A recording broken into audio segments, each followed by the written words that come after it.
عام گھروں کے اندر دیکھا جاتا ہے، بلکہ میں ایک دفعہ صادق آباد گیا تو واش روم کا دروازہ بند تھا، تو میں نے انہیں کہا کہ یہ بند کیوں ہے اور یہ کھل بھی نہیں رہا، اس پہ ہینڈل لاک لگا ہوا تھا۔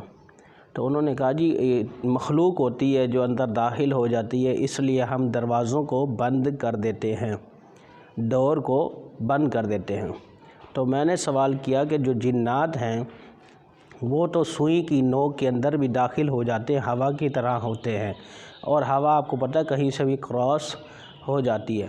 تو میں نے کہا ان کے لیے تو کوئی بھی رکاوٹیں نہیں، نہ کوئی دیوار نہ کوئی دروازہ۔ آپ نے یہ کہاں سنا؟ کہتے جی لوگ کہتے ہیں۔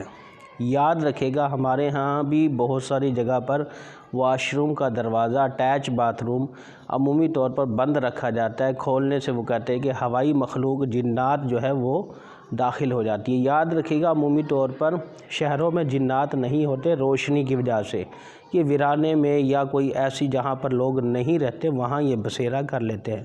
دوسرا یہ کہ یہاں پر اذانوں کی آواز بھی آتی ہے، تو اس وجہ سے بھی جنات شریر جو ہوتے ہیں، ناپاک جو ہوتے ہیں، وہ اذان کی آواز سن کر بھاگ جاتے ہیں۔ تو بہرحال دروازہ بند رکھیں یا کھولیں، اس سے کوئی فرق نہیں پڑتا، عقیدے کو درست رکھیں۔ آئی ہوپ کہ یہ ویڈیو آپ کے لیے یوزفل ہوگی۔ یوزفل ہو تو لائک اور شیئر، کمنٹ کرنا مت بھولیں۔